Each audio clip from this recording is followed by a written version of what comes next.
Hello everyone. हम लोग आज नागपुरी के क्लास नंबर 14 में अव्यय के बारे में पढ़ेंगे। ठीक है, तो चलिए क्लास स्टार्ट करते हैं। अव्यय कर अर्थ होवेला जेकर व्यय माने खर्चा नहीं होवेला। मतलब जो चीज़ खर्चा नहीं होता है, व्यय मतलब क्या होता है? खर्चा।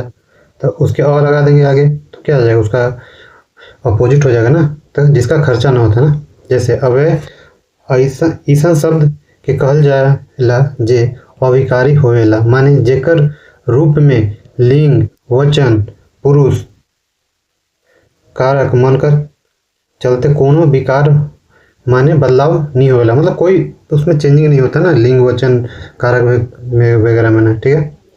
अव्यय कर भेद, तो अव्यय कितने भेद होते हैं? 4 भेद। कौन कौन? क्रिया विशेषण, संबंध बोधक, समुच्चय बोधक, विषयात्मक बोधक। ठीक है, तो चलिए अब एक एक करके देखते हैं। क्रिया विशेषण, क्रिया विशेषण ये ज़्यादा महत्वपूर्ण हो जाता है ना, तो चलिए इसको अच्छे से पढ़ते हैं। जोन अव्यय यानी विकारी शब्द से क्रिया कर विशेषता कर पता चलेला उके क्रिया विशेषण कहल जाला। मतलब क्रिया की विशेषता पता चलता है ना। क्रिया विशेषण हिंदी में कैसे पढ़ते हैं? विशेषण की विशेषता बतलाने वाले को क्रिया विशेषण कहते हैं। सॉरी, क्रिया की विशेषता बताने वाले को क्रिया विशेषण कहते हैं। ठीक है, अब जैसे में देखिए, जहाँ तहाँ, कहाँ जहाँ, धीरे धीरे, रसे रसे, कले कले, गते गते। ठीक है। क्रिया विशेषण का भेद, तो क्रिया विशेषण कितना? हिंदी का व्याकरणकार कामता प्रसाद गुरु कर मुताबिक क्रिया विशेषण 3 किस्म से विभाजन करल जा सकेला। 3 किस्म कौन कौन? प्रयोग कर मुताबिक, रूप कर मुताबिक, अर्थ कर मुताबिक। ठीक है, तो अभी तीनों का एक एक करके पढ़ेंगे। प्रयोग कर मुताबिक, तो जोन क्रिया विशेषण कर कोनो वाक्य में स्वतंत्र प्रयोग होवेला ओके प्रयोग क्रिया विशेषण कहल जाला। मतलब स्वतंत्र प्रयोग होगा उसको प्रयोग क्रिया विशेषण कहेंगे ना। अब इसके भी 3 भेद होते हैं। कितने भेद होते हैं? 3 भेद। देखिए कौन कौन? साधारण क्रिया विशेषण, संयोजन क्रिया विशेषण, अनुबंधिक क्रिया विशेषण। ठीक है, पढ़ते हैं इसमें। साधारण क्रिया विशेषण, जोन क्रिया विशेषण कर प्रयोग कोनो वाक्य में स्वतंत्र रूप से होवेला ओके साधारण क्रिया विशेषण कहल जाला। मतलब स्वतंत्र रूप से ना, तो उसको साधारण क्रिया विशेषण कहेंगे। जैसे में अरे मैया कहाँ गेलक। दूसरा में हाय रे अब हम कहाँ जाऊँ। ये सब क्या है? क्रिया विशेषण ना। संयोजन क्रिया विशेषण, अब संयोजन क्रिया विशेषण क्या है देखते हैं।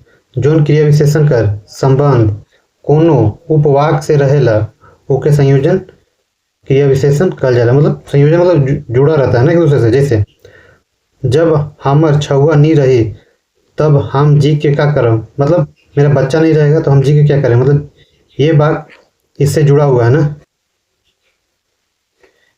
एखन जोन जगह हटिया कारखाना है वहाँ कहियो गांव रहे।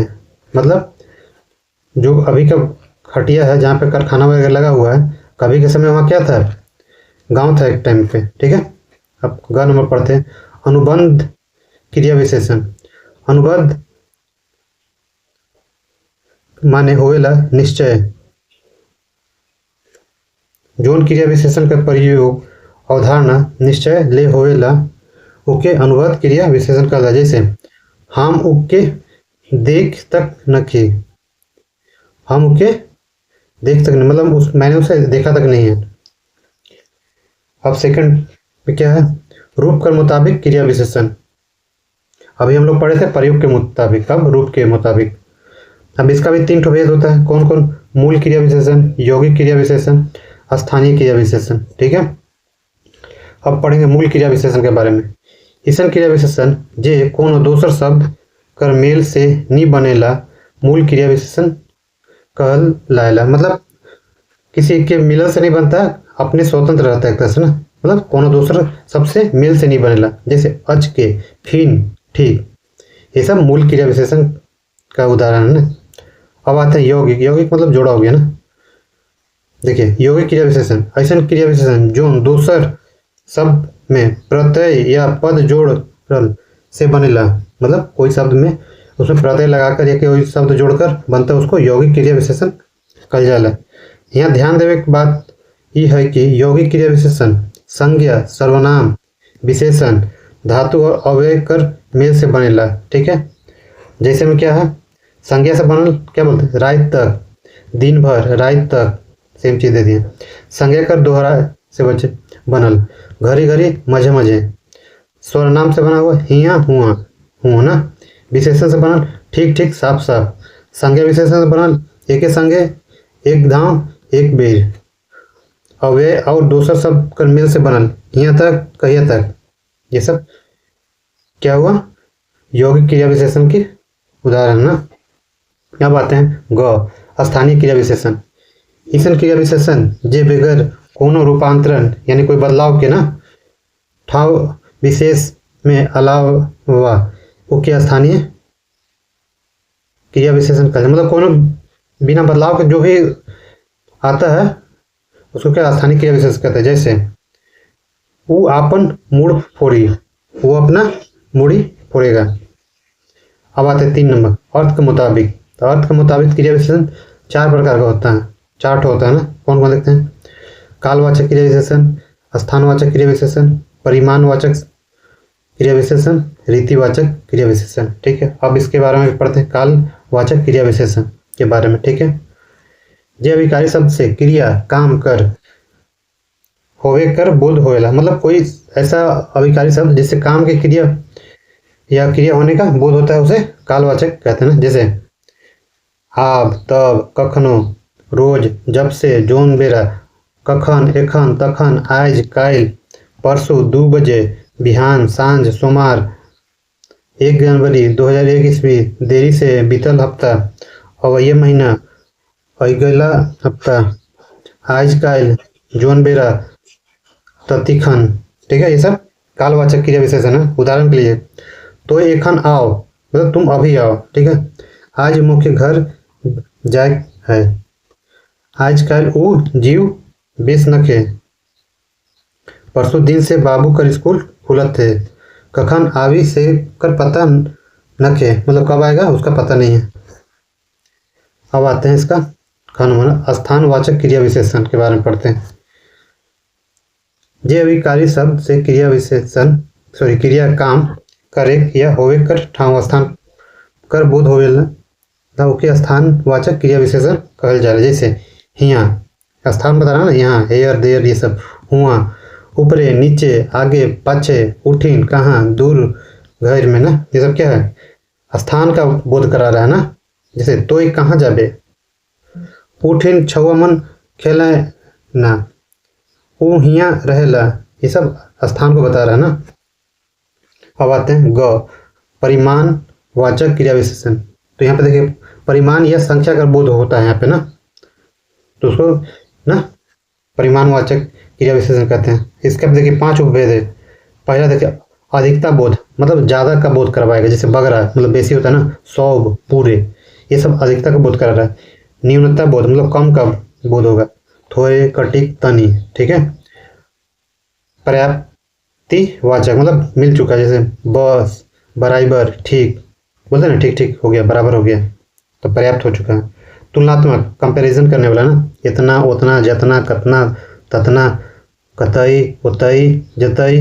ठीक है, इसे तुलना वाला है। अब आता है श्रेणीवाचक। तो श्रेणी मतलब पारापारी आओ, मतलब एक एक करके, एक एक करके, थोड़े थोड़े, ये सब श्रेणी हो जाता है ना, सीरीज वाइज। उदाहरण के लिए क्या है, बगरा बोले बेस ना लगे, पारापारी गीत के गावा, थोड़े थोड़े तियन के पोरस मतलब थोड़ा थोड़ा जो सब्जी होता है उसको परोसने के लिए, तियन में उतना तेल ना दे मतलब सब्जी में उतना तेल मत दो।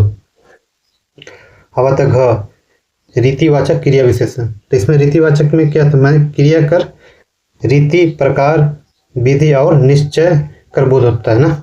जैसे देखिए तैसन, जैसन, वैसन, अचकाय, आपने, फटाफट, साहित, सत्य, जस तस, ई लखे, से लखे, ऊ लखे, जैसे, तैसे, ऐसे, सटा, सैट, घटा, गई, तड़ातड़, झट झट, ये सब रीतिवाचक का था ना। जैसे उदाहरण के लिए जैसन काम करब उसने फल भेटाई, मतलब जैसा कर्म करोगे वैसा फल मिलेगा। अचकाय छुआ गिर गिलक, मतलब अचानक से छुआ गिर गया। अब यहाँ एक नोट है, देखिएगा। पंडित योगेंद्र नाथ तिवारी के मुताबिक 4 गो क्रिया विशेषण हैं, ठीक है। तो फादर पीटर नौरंगी के मुताबिक, जिस क्या सादानी बोली कर व्याकरण में लिखे है ना, उसमें क्या लिखे, 5 गो क्रिया विशेषण के बारे में बताएं, ठीक है। 4 तो यही हो गया, 5वां ये बताएं दिशावाचक क्रिया विशेषण, ठीक है। तो दिशावाचक क्रिया विशेषण में जैसे हिने, हुने, कने, जने, तने, इबट, हुबट, कौनबट, ये सब दिशावाचक क्रिया विशेषण का पार्ट रहती है ना, उदाहरण। तो ये किसने बताया, तो फादर पीटर शांति नौरंगी ने, ठीक है। अब आते हैं अव्यय के दूसरा भेद में ना। जे अविकारी शब्द संज्ञा सर्वनाम कर संज्ञा आय के ओकर संबंध दोसर शब्द या संज्ञा सर्वनाम चाहे क्रिया से बताएला ओके संबंध सूचक अव्यय कहल जाला। जैसे राम सीता कर बगैर अयोध्या कैसे जाता है, मतलब राम जी सीता जी के बगैर अयोध्या कैसे जाएंगे, तो यहाँ संबंध बता रहा है ना। अब आते हैं थर्ड में ना, संयोजक चाहे समुच्चय बोधक। दो शब्द चाहे वाक्यांश के आपस में मिलाए वाला, माने जोड़क वाला, जोड़ने वाला ना। अविकारी शब्द योजक चाहे समुच्चय बोधक अव्यय कहे ना। जैसे और 2 वाक्य को जोड़ता है ना, और करके, कि, अगर, चाहे, मुदा, नीतो, निहोल, तले, मगर, सेले, बलिक, ये सब संयोजक क्रिया है ना, सॉरी हाँ संयोजक बोधक अव्यय है। अब आते हैं अव्यय के आखिरी भेद में ना, विस्मयादिक बोधक। इसमें क्या है, जोन अव्यय से विस्मय यानी अचरज, खुशी, दुख कर बोध होवे ओके विस्मयादिक बोधक कहना। जैसे ओहो, अरे, हाय, आह, दैत, सत्य, वाह, छी आदि विस्मयादि बोधक क्या एग्जाम्पल है ना। तो इस तरह से ये अव्यय का चैप्टर समाप्त होता है, ठीक है। अब हम लोग अगला चैप्टर देखेंगे वाच्य, ठीक है, वॉइस। तब तक के लिए धन्यवाद।